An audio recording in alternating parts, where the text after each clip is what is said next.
Okay, welcome again to another vlog. So this time around, we are headed to Marina Bay Golf Course, and as you can see, we started out really early.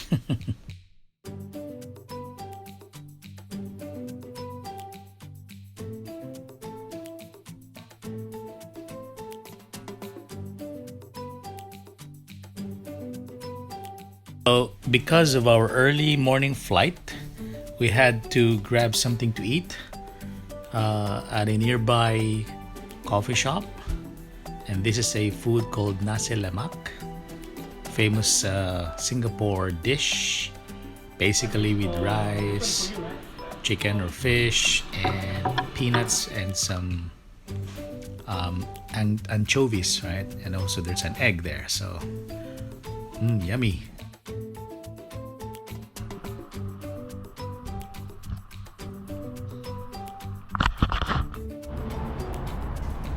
And because of COVID, there were a lot of changes that took place in this golf course now. Marina Bay Golf Course. And right now we can't use the toilet facilities for us to start off our day.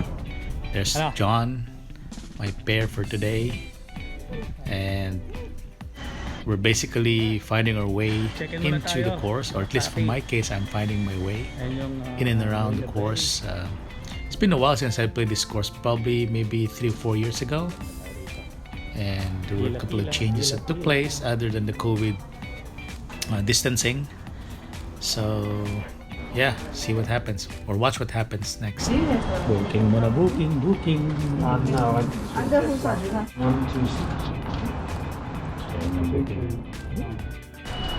Yan yung mga facility nila for coffee, at ito yung kanilang toilet.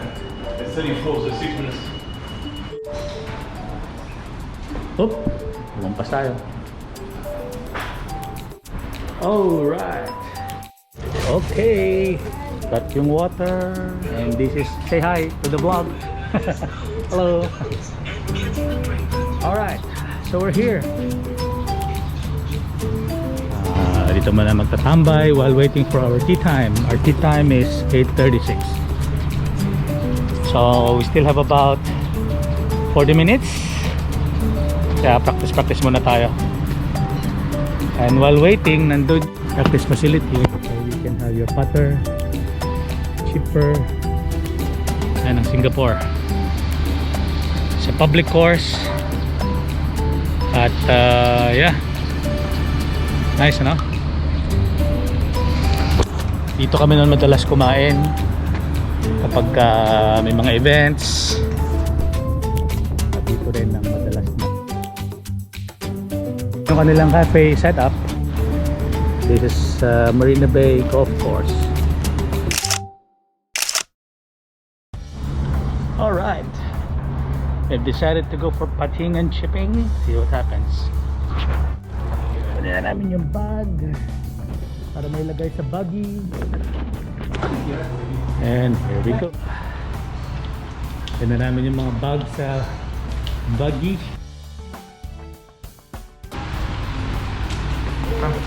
Thank you. Your camera. No. The other side. Thank you. Can we go to the putting green? Cost ticket first. Boss, you smoke? No. Okay.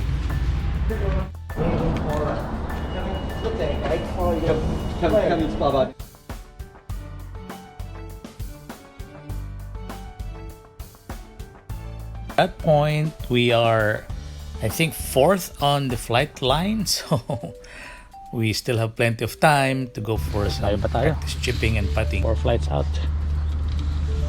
So ano ba? Putting muna.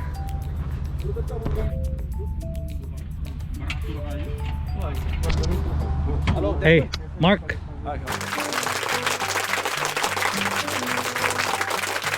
I'm vlogging. vlogging. This is the first tee. 8:30. So, time check. Aga pa. Pating muna kami. Went back to my records and found out that last game I played here was about 2018, sometime in the third quarter. So that's roughly about 2.5 years ago since I stepped foot on this course. Kaya medyo naninibago tayo on the conditions. So here we are. Hole number 1 and the action begins. 1-1 agad, Chris, ah. Listen. Just hold it.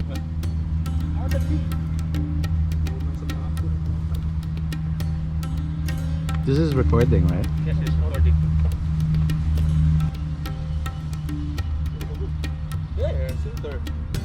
So this is something you don't do. I'm just going to say that if you're walking to the tee box, Yeah, make we sure don't that you have your ball, your tee, yeah, and your club. But yeah, make sure that you have those in your pocket.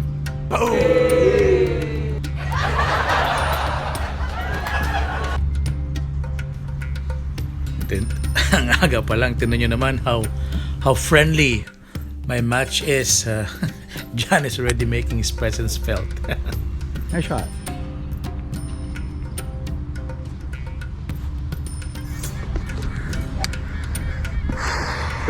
Okay.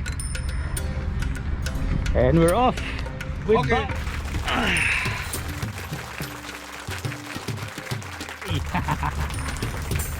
Okay. Pero plus. Shot. 100 plus ba? So, this is Marina Bay for you guys. It's a, well, relatively flat course. Relatively flat. But, very easy course.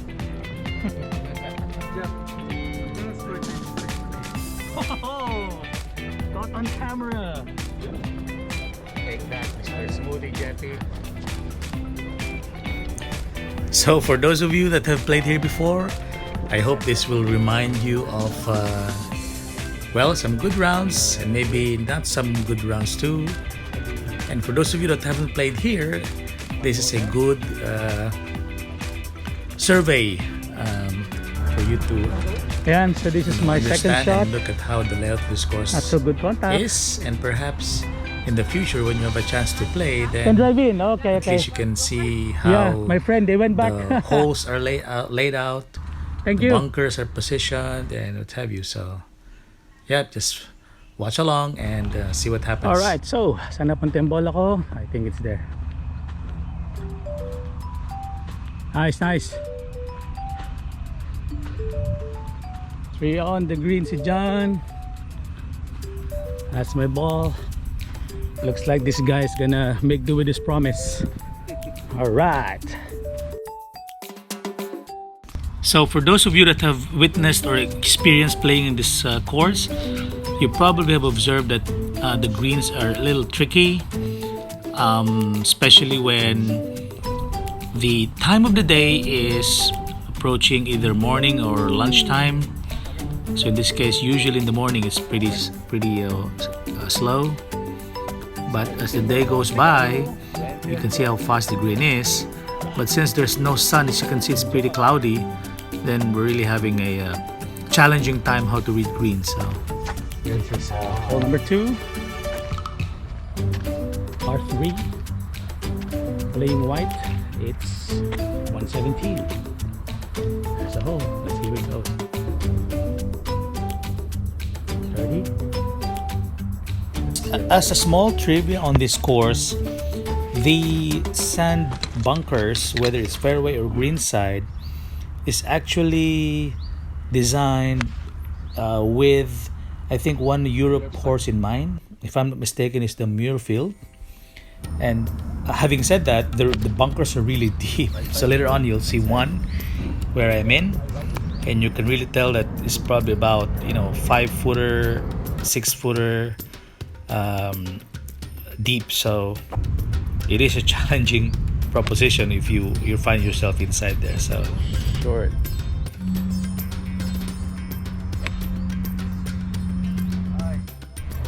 So yeah, there's where my ball lands, before the bunker. Happy with that shot. No complaints. See how it goes.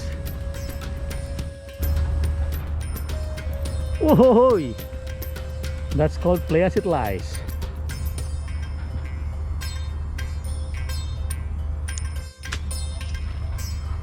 Guys are like pro. Woohoo! Hindi ka pa masaya pare ha. That's where my ball landed. See if we could get a first journey for par here. One of the tip that I would recommend in playing this course, if you really want to shoot a low round, is there are greens where it is really very easy to putt from the fringe. So if you're not confident with your chipping, then putting it from the fringe is not a bad idea at all. After all, someone once said that your worst putt is still better than your best chip. And I think I mentioned that already in my previous vlog. So certainly that is something that you can take here when you play Marina Bay. So there is still also a slight undulation in the fairways. As you can see, there's no flat lie, and here the fairways are surrounded by really deep bunkers. So if you're not careful, you might find yourself landing in one of those.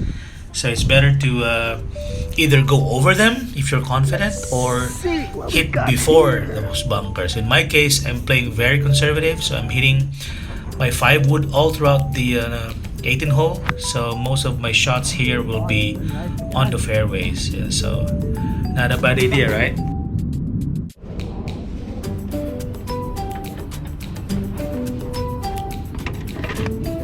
Alright, so one of the important thing I missed in my previous vlog is make sure, as a good reminder, to put sand in your divot. Don't forget.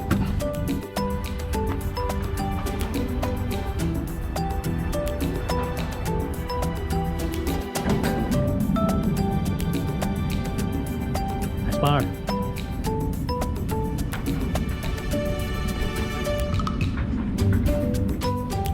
In the groove. Thank you for the weather. Ito niyan, par 6, 607 meters, white tee.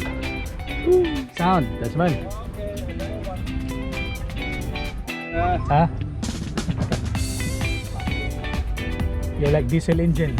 So besides the bunker, another selling point of this course is, I think in the whole of apparently Southeast Asia, this is the only course that has a par 6 layout.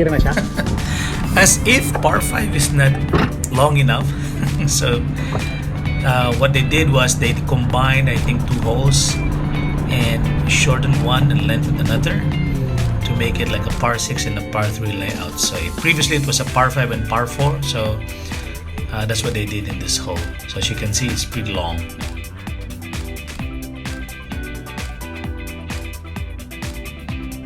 Alright, so I think I forgot to mention that my goal for coming in and playing in this course is to do 2 things. One, make sure my balls stays in the fairway at least. And second, try to minimize the risks of getting out of bounds or out of play or penalty, incurring a penalty. So if you watch carefully, I think for the first few holes, my goal has relatively been okay-ish, except that one bunker shot that I had to hit still about out from the fairway. Wedge shot. So if you ask me if I was able to achieve my goal, I'd say 7, 8 out of 10. 52. So I'm not sure whether it's good enough for you, but I think for me it's still not good enough. Alright. Going for my 4th shot on a par 6.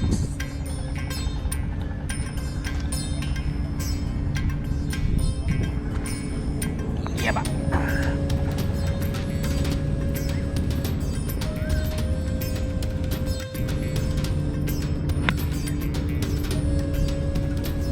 Did it stay?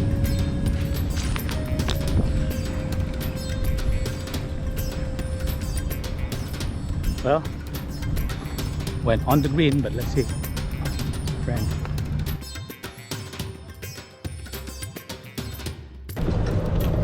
Comment, who do you think was or had the idea to have a par 6 in golf? Par 5 is not enough? So I think I overshot the green. Oh, there's one ball there.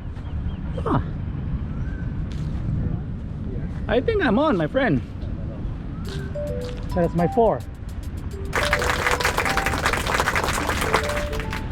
Not bad. Not bad at all. Well, There's my that friend, comment 2 says it balls, all, 1 ball, right? and Chris. Let's see. So I think that's a makeable birdie. Let's see how it goes. And John chipping in. That's my ball. 4th shot on a par 6. So in order for me to get to this green, I had to hit 2 wood shot and a rescue wood, and then my wedge for my 4th. So that will that has brought about 4 shots into the green. Okay.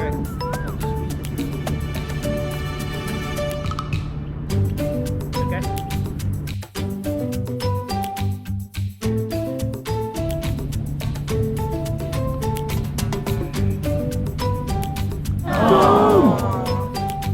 Hole 5. White na parang blue. 150 meters. So as you can see, I am on now at the 5th hole See. and just 2 over. So I guess my confidence is really high at this point. Except that, you know, some bad memories started to flood my mind. I remember when I last played here, my shot went to the right side of the green. So again, you know, those times when those kinds of memories flood back, I tried to keep it out, but still they find their way for whatever reason.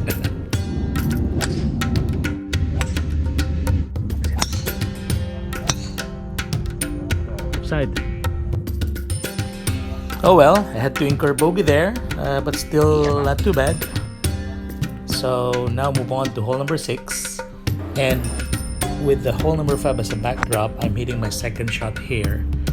And those times when, you know, you hit a good shot and for some reason the ball still rolls to an unfavorable condition, you just have to accept it and move on, right?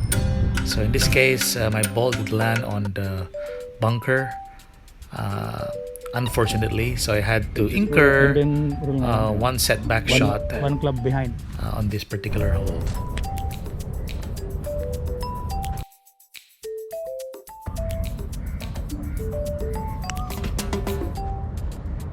Or is 3rd. Go to the left side. 150 meters center of the green. So after bringing it out of the bunker, I'm now hitting my 4th with the rescue.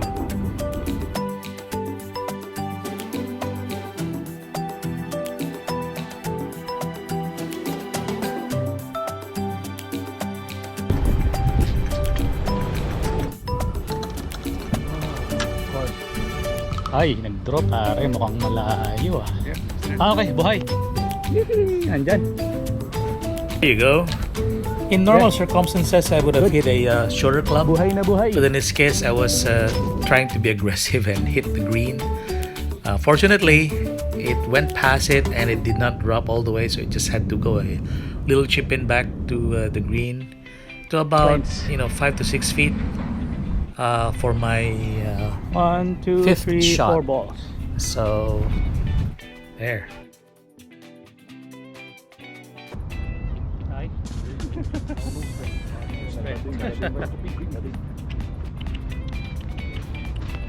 Very good. All right, another ouch. So that's a 3-shot swing hole from 2 7, over par 4. to now 5 over because I had a bogey and a double here. You see, that's the thing about Marina Bay. When you get into the bunker, Sobrahan daw that's an driving automatically 1-shot delay for you. So there Too you much go. practice is what? Hindi nagalangan din talaga ako pag sabi ko nga sa kanya kay pag blue hirapan ako pag below 100. Ah. Oo. Yun pala yun. Sanay ka na sa blue ah. Blue palagi laro ko rin. Ah, ganun ba? Ito, sira talaga pag below 100. Kasi wala akong short game eh. Laro.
Ha ha ha ha ha.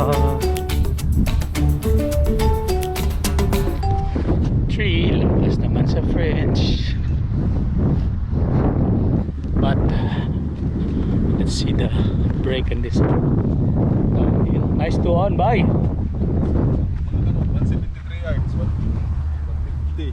Ah, yun yung kamay mo. So you are Janitor fish. Par? Pag ganon, bola, dire-diretso, tumama sa flagstick tapos lumabas. Hindi. Kahit gitnang-gitna yung ano. Kahit tumama sa flagstick. Tapos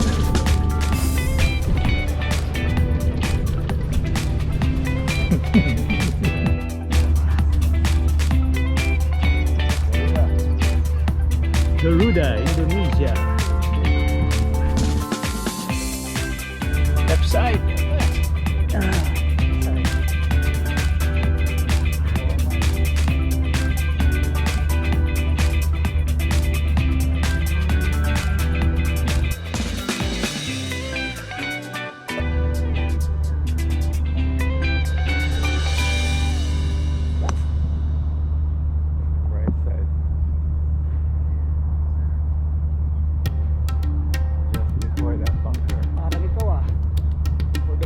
Point, medyo na-bore ako sa 5 wood, so I tried my 3 wood and see if I could reach longer distance because It's 380 meters.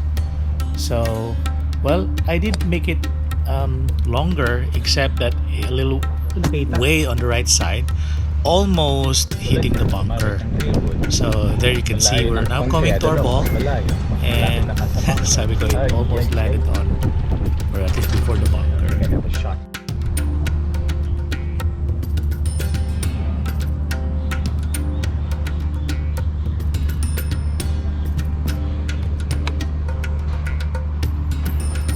go. Medyo over. Lakarin ko na, bro. Okay. I'm gonna get my putter. So from the bunker, I hit a wood ball to be at this left side of the fairway, and I think I'm left with about 80 meters again, preparing for my wedge shot.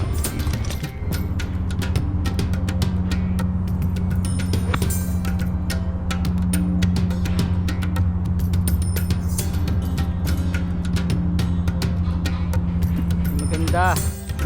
Confidence on iron maybe about 60-70%.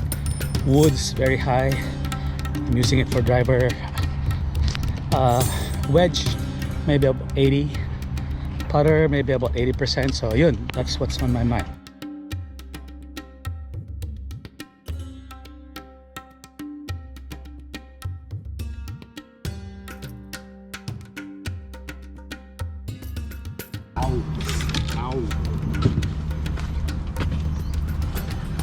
Sa mas makatris mo, no? Ah. Oh. Yung time na golf to me is feeling based. So kapag maganda yung feeling mo, tama nila maganda yung gising mo, you can Okay na tayo ha. mauli na ba pag hole in one? Mauli na. Okay, so 9 hole R3. Tira na ako left side ng green.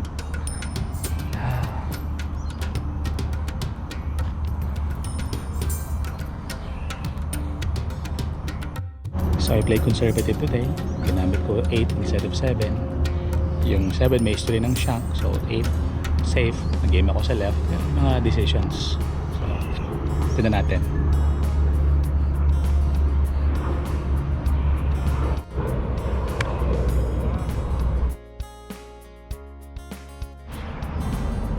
Nice par.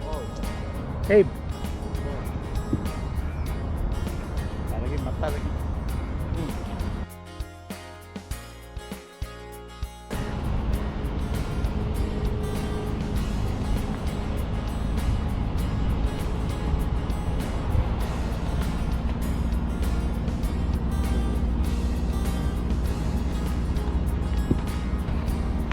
Sayang. So there, I think I was able to hit my goal of shooting below 50. And watch out for part 2, how it's gonna end on this 18 hole. First time again after 2 years in Marina Bay Sands. So thank you for watching. This is Mark Buano, Pinoy Golf Adventure. Bye bye.